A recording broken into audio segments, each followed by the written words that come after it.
The Sulu Sea stretches between Mindanao, Palawan, and Borneo, a vast blue corridor once ruled not by nations but by seafarers. For hundreds of years, these waters became the stage for raids, warfare, and survival. European colonizers called them pirates, but to others, they were warriors, slave raiders, defenders of kingdoms, or simply men trying to survive in a changing world. This is the story of the raiders of the Sulu Sea. Long before colonial borders existed, the sultanates of Sulu and Maguindanao dominated maritime trade across Southeast Asia. The Tausug, Samabahao, Iranan, and other seafaring peoples navigated these waters with unmatched skill. The sea was their highway, their marketplace, their battlefield.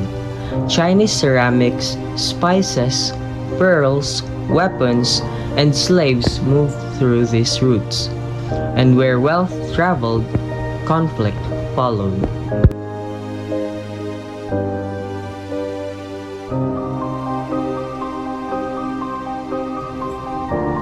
The Sulu Sultanate was not associated. It was connected to regional trading networks from China to Borneo. Raiding became part of both warfare and economics.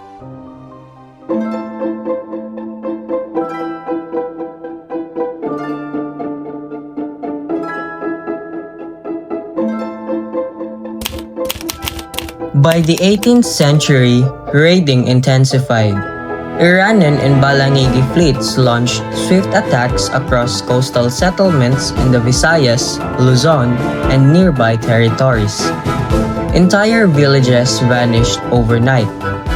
Captives were taken south and sold into slavery or forced labor. Spanish records describe terror sweeping through the islands. Church bells became warning alarms. Watchtowers rose along coastlines. The sea itself became something to fear. Our ancestors told the story about the people hiding in the mountain while the raiders came. Fire on the shore meant danger.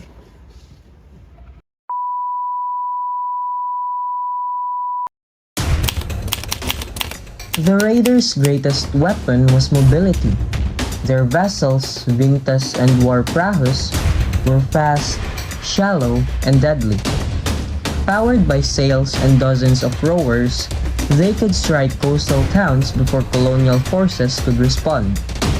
European ships were larger and stronger, but in narrow channels and shallow reefs, speed mattered more than firepower.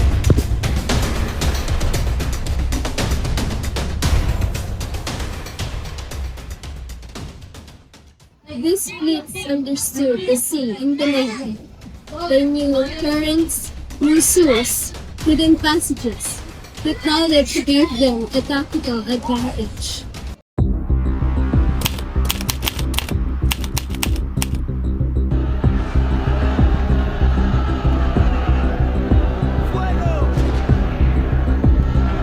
Spain responded with military expeditions and fortified settlements.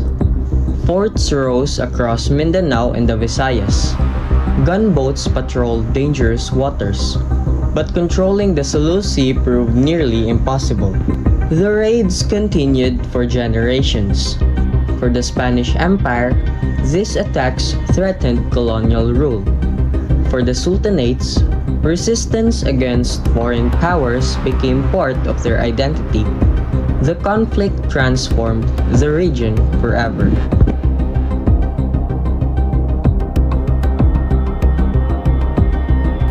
History often labels one as pirate and the other one as civilized power, but the reality was more complicated. These were struggles over territory, trade, faith, and survival.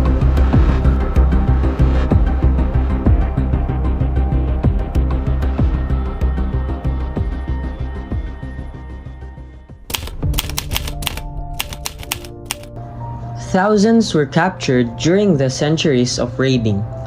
Families disappeared. Communities relocated inland. Fear shaped how towns were built and defended. Yet violence touched every side. Retaliatory campaigns by colonial forces devastated coastal communities in the south as well. War left scars across the entire region.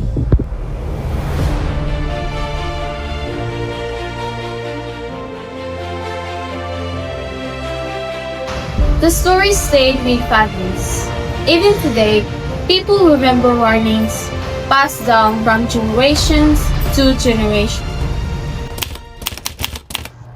By the late 19th century, the balance of power changed. Steam-powered warships, modern weapons, and expanding colonial control weakened the old raiding networks. American occupation after Spain's defeat accelerated the decline. Trade routes shifted. Sultanates lost authority. And the age of large-scale maritime raiding slowly came to an end.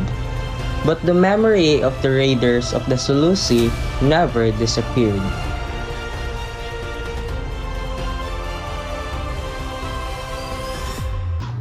Today, the SULU Sea remains beautiful and haunted by history. The raiders are remembered differently depending on who tells the story. To some, they were ruthless pirates. To others, skilled seafarers resisting foreign domination. But beyond legend and fear lies a deeper truth. The SULU Sea was never just a frontier of conflict. It was a crossroads of cultures, kingdoms, and people fighting to survive in a changing world.